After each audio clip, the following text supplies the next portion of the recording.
레위기 10장 12절부터 20절까지 말씀입니다. 오늘 본문은 거듭해서 말씀을 드리는 것 같이 1장부터 7장까지 명시되어 있는 5종류의 제사법에 대해서 기록이 끝난 후에 8장, 9장, 10장을 통해서 8장의 제사들이 위임받고 9장, 10장에서는 직접 제사를 드려 올리는 그러한 모습을, 그러한 과정을 기록하고 있습니다. 5가지 종류 제사 이제는 다 알고 계시리라 저는 믿습니다. 번제, 소제, 화목제, 따라하고 계시죠? 속으로 속제제, 속건제, 이렇게 5가지 종류의 제사가 있었습니다. 어떤 경우에 어떠한 제사를 드려야 되고 제사장들이 어떻게 드려야 되나를 잘 기록하고 있습니다. 우리가 레위기를 공부하고 있기 때문에 5가지의 제사법도 있지만 또 방식에 따라 제사 이름이 다릅니다.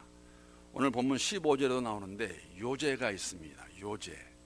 요제가 무엇일까? 15절 말씀 보게 되면은 그 들어 올린 뒷다리와 흔든 가슴을 화제물에 기름과 함께 가져다가 여호와 앞에 흔들어 요제를 삼을지니 이는 여호와의 명령대로 너와 내 자손의 영원한 소득이니라. 요제가 나옵니다. 요제는 일반적으로 흔들어 올려드리는 제사를 요제라고 불렀습니다. 전통적인 해석 방법입니다. 그런데 정말 이것이 이렇게 흔들어서 올려드렸던 것일까라는 그러한 질문을 많이 하게 되고, 또 많은 성경학자들이 이걸 어떻게 해석해야 될 것인가. 왜냐하면 가장 큰 이유는 위임식 때도 나오지만은 지금 제사장들이 손에 들고 있는 제물들이 참 많습니다. 이것을 어떻게 흔들 수 있을까 하는 그러한 질문이 생기게 됩니다. 그래서 사실 요제는 제사장들이 단순히 들어서 올려드리는 그러한 제사 방식, 이것을 이제 요제라고 그렇게 이해하고 있습니다. 요제입니다. 그래서 오늘 본문 15절에 드리는 요제 방법도 그냥 뒷다리와 가슴을 하나님께 올려드리는 그러한 제사 방식. 그런데 문제가 어떻게 되냐면은 거제가 또 요제랑 똑같은 의미가 됩니다. 왜냐하면 거제가 한자 자체가 드리는 그러한 방식이 되어 있기 때문에 레위기 7장 14절을 보게 되면 이제 거제가 나옵니다. 그 전체의 예물 중에서 하나씩 여호와께 거제로 드리고 그것을 화목제에 피를 뿌린 제사장들에게 돌릴지니라. 거제, 제사를 바친다, 그렇게 의미가 들어가 있는 사실 한자입니다. 거제라는 것. 거제는 어떻게 보냐면 드리는 제물 가운데서도 자진하여 가지고 온 제물을 가리킬 때 거제라고 그렇게 지금 이해를 하고 있습니다. 물론 이게 어려운 것은 뭐냐면은 한 4,000년 전에 드렸던 이러한 제사 방식을 확실히 알 수가 없습니다. 어떻게 드렸을까?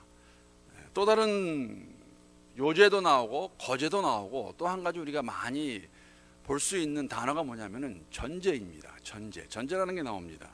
레위기 23장 13절에 보게 되면은 그 소제로는 기름 섞은 고운 가루 10분의 2 에바를 여호와께 드려 화제로 삼아 향기로운 냄새가 되게 하고 전제로는 포도주 4분의 1 흰을 쓸 것이며 라고 전제가 나옵니다. 전제는 부어드리는 제사입니다.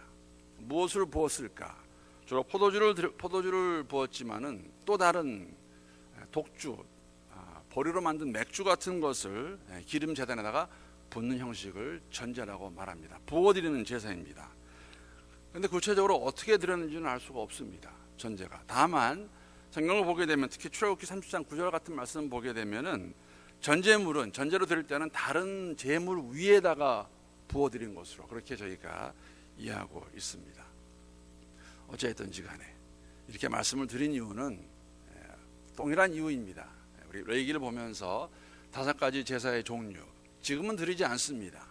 번제라든지 소제라든지 화목제라든지 속제제, 속건제, 어떤 경우에 누가 드려야 되나 그런 방식이 있다면 또 어떠한 제물을 올려드릴 때 방식, 전제라든지 거제라든지 요제 같은 것 나와 있는 거 알 수가 있습니다. 1장부터 7장까지 5가지 종류의 제사를 말씀을 해주었고 모세를 통해서 백성들에게 8장에서 위임식을 가지게 됩니다. 제사는 아무나 드릴 수가 없는 거 저희가 알고 있습니다. 아론과 그의 아들들만 드릴 수 있는데 지금 처음으로 제사를 드리는 과정에서 사실 2가지 일이 발생합니다. 하나는 뭐냐면 이제 제사의 절정이죠. 막 올라갑니다. 그때 레위기 9장 24절을 보게 되면 이렇게 기록하고 있습니다. 불이 여호와 앞에서 나와 제단 위에 번제물과 기름을 사른지라 온 백성이 이를 보고 소리 지르며 엎드렸는지라. 여러분, 이 제사를 받으시는 분은 하나님이십니다. 지금 불이 하나님부터 나왔습니다. 하늘에서 내려온 불, 그 불이 확 이걸 다 태울 때 사람들이 그걸 보고 놀라면서, 그러한 그림 보셨죠? 불이 내려왔어요. 사람들이 막 소리를 지릅니다. 절정입니다. 그런데 이 제사를 끝마칠 수 없습니다. 지금 9장에서 절정이 올라갔는데 10장에 오게 되면은 이 절정 과정에서 어떤 일이 있냐면은 아론의 두 아들 나답과 아비후가 죽습니다. 자신의 방식대로 불을 가져 지내다가 하나님께서 그 두 사람을 그 자리에서 죽여버리십니다. 죽는다는 것이죠. 그 내용이 어저께의 내용입니다. 자, 두 아들이 죽은 다음에 아직 제사가 끝나지 않았어요. 그래서 마지막 제사 남은 부분을 처리하는 과정이 오늘 본문의 내용입니다. 지금 제물이 남아 있습니다. 아직 처리를 해야 됩니다. 여러분 아시겠지만 모든 제물이 다 불사르는 건 아닙니다. 제사장들이 가져가는 부분들이 있었습니다. 먹어야 되는 게 있었고, 해결되지 않은 부분을 지금 처리하는데 그 처리 과정에 또 문제가 발생합니다. 왜냐하면 모세가 노합니다. 화를 내요. 왜 화를 냈을까? 화를 내는 모습, 그 노한 이유 16절에 나와 있는데 우리 한번 함께 읽어보겠습니다. 시작. 모세가 속죄제에 드린 염소를 찾은 즉 이미 풀사는지라 그가 아론의 남은 아들 엘르아살과 이다말에게 노하여 이르되.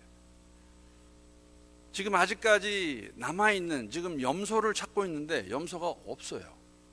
왜냐하면 아론의 아들들이 그것을 불살라 버렸습니다. 아론과 그의 남은 두 아들이 이걸 불사른 것이죠.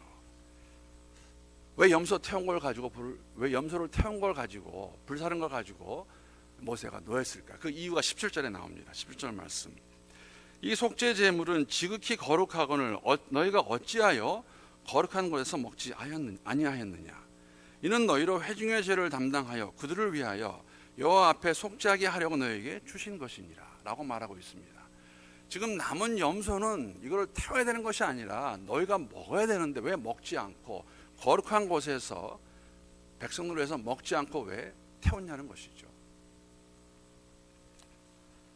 제사장들에게는 특별한 임무가 주어졌습니다.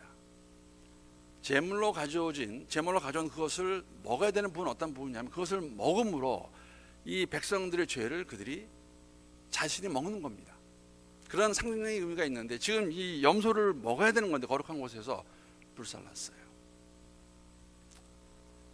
나답과 아비후가 불을 잘못 가져와서 죽었습니다. 그러면 지금 이 두 아들도 죽어야 돼요. 왜? 먹어야 되는데 불살랐기 때문에. 그런데 20절을 보게 되면은 아론이 왜 그것을 먹었나 설명하는 그 말을 듣고 모세가 더 이상 화를 내지 않습니다. 그리고 아론도 남은 두 아들도 죽지 않습니다. 왜 이랬을까? 왜 아론과 남은 두 아들 이것을 먹지 않고 불살랐을까? 그 이유가 뭐였냐면 이런 것입니다. 지금 이게 동일한 날입니다, 여러분. 그 10장에 나오는 것은 한 날입니다. 지금 아비후하고 나답이 죽었습니다. 마저 제사를 지냈는데 아론이 뭐라고 그러냐면은 지금 이 상황에서 제사장으로 제사를 지내고 있는데 내 두 아들이 잘못해서 죄를 짓고 죽었는데 내가 어찌 이걸 먹을 수 있겠습니까? 우리의 죄도 우리가 먹는 것을 해결되는 것이 아니라 하나님께서 이것을 불사를 올려드리면서 우리 죄를 사해달라고 그렇게 그 의미로 그러한 말로 아론이 모세에게 얘기하는 것이죠. 오늘은 먹을 수 없었습니다. 먹어야 되는 게 맞지만은 지금 이러한 상황에서 우리도 죄를 지었는데 어떻게 먹을 수 있습니까? 여러분 제사장들도 제사를 올렸습니다. 자신들의 죄를 가지고. 그래서 그러한 의미로 이날만큼 하나님께서 받아주시고 우리의 죄를 용서해달라는 의미로 먹지 않았다고 말하는 것을 들은 다음에 모세가 더 이상 노하지 않습니다. 더 이상 문제 삼지 않습니다. 자, 이것을 가지고 오늘 10장 사건을 가지고 우리에게 주시는 교훈은 무엇일까? 세 가지만 잠깐 나누고 오늘 말씀 마치도록 하겠습니다. 첫째는 뭐냐면은 여러분, 주의 일을 감당할 때에는, 주의 일을 할 때에는, 제사를 지낼 때에는 정말로 두렵고 떨리는 마음으로 임해야 됩니다. 마음대로 하면 안 됩니다. 내가 원하는 방법으로 해도 안 됩니다. 그 좋은 예가 아론의 두 아들이 죽는 것입니다. 제가 화요일 날도 말씀을 드렸던 것 같아요. 여러분, 아론과 같은 자를 세우시는 하나님이세요. 이렇게 위임받고 얼마 있지 않아서 출애굽기 29, 30장에 나오는 그 모습이 있은 다음에 32장에 가서 아론이 어떻게 합니까? 백성들의 압력에 압박에 못 이겨서 금붙이 가져다가 금송아지 만듭니다. 이게 있을 수 있는 일일까? 주시는 말씀 뭐냐면 아론이 무엇이 잘나서 할 만해서가 아니라 하나님의 은혜로 된 것이죠. 그러면은 주의를 할 때도 동일하게 하셔야 된다는 것이죠. 두렵고 떨리는 마음으로 하나님께서 원하시는 것이 무엇일까? 특히나 앞에서 지도자로 일하시는 분들, 직분 맡으신 분들, 목사가 될 수 있고 장로가 될 수 있고 권사가 될 수 있겠지요. 그들 제대로 세우는 이유가 무엇입니까? 하나님 말씀 잘 분별해서 잘 인도하라는 거 아닙니까? 그렇게 죽은 것 저희들에게 보여주고 있습니다. 10장에 있는 내용입니다. 어떻게 아론의 두 아들이 그 자리에 죽을 수 있을까? 또 한 가지는 여러분, 제사를 지낼 때 제사의 중심은 사람이 아닙니다. 제사의 중심은 하나님이십니다. 하나님이 기뻐하시는 것이 무엇일까? 내가 좋아하고 내 마음에 들고 내가 원하는 것이 아니라 하나님이 기뻐하시는 것이 무엇일까? 왜 내가 무엇은 된다 안 된다 우리의 마음으로, 어떤 것은 받아들일 수 있다 받아들일 수 없다, 그 근거가 무엇입니까? 여러분, 이것은 굉장히 중요한 문제입니다. 여러분, 저 앞에 나올 때마다 고심하셔야 돼요. 저도 고심해야 됩니다. 이것이 왜 내가 원하는 것일까? 무엇을 위해서 내가 이것을 왜 반대하는 것일까? 왜 반대하세요? 왜 마음에 들지 않습니까? 말씀 안에서 이거 해결해 보셔야 돼요. 그렇기 때문에 앞에서 인도하는 사람들, 교사들은 저를 포함해서 하나님께서 더 심하게 심판하실 것입니다. 왜? 인도하고 있잖아요. 우리가 어떻게 하냐에 따라서 공동체가 흔들릴 수 있고 어려울 수 있기 때문에. 왜 내 것을 고집하는가? 왜 내가 이것이 맞다고 하는가? 왜 그럴까? 중심이 무엇일까? 중심이 나일까? 하나님일까? 그것을 보여주고 있습니다. 제사는 끝까지 하나님 원하는 대로 잘 드려야 됩니다. 안 그러면 아무 의미가 없습니다. 끝까지, 처음부터 끝까지 하나님께서 원하시는 방식으로 드려야 되는 것이 제사라는 것이죠. 내가 가지고 있는 아집, 고집, 편견, 편애 이러한 것들 어디에 근거한 것일까? 내가한테 근거한 것이죠. 내가 중심이 될 때 그게 나온다는 것이죠. 그건 보여주고 있습니다. 하나님 중심으로 살아야 되는 것. 예배도 그렇고 삶도 그렇고. 마지막으로 여러분, 법도와 규례에는 항상 예의가 있습니다.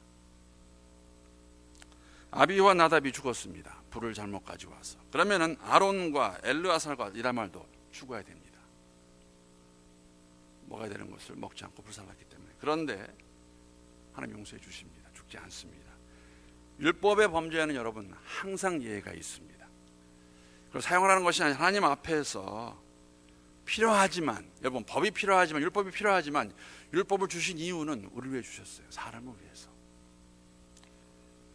이러한 모습이 사실은 두 아들이 죽는 것과 두 아들이 살아남는 것을 보면서 저는 하나님의 은혜는 두 면이 있습니다. 공의의 하나님, 사랑의 하나님. 같이 가셔야 돼요. 한쪽만 주장하면 안 됩니다. 사랑만 주장하게 되면, 이것만 주장하면서 공의 하나님을 잃어버리게 되면 우리가 갖고 있는 하나님 모습이 온전치 않다는 것이죠. 오늘 본문 모습에서도 엘르아살과 이다말이 죽지 않는 모습 가운데서 우리가 볼 수 있는 것은 하나님의 사랑입니다. 죽이지 않으세요. 그 이유를 받아주세요. 그들의 마음을 알아주십니다. 우리의 삶에도 이런 동일한 모습을 볼 수 있고 적용할 수 있고 또 살아갈 수 있는 우리 모두가 될 수 있기를 우리 주님의 이름으로 축복합니다.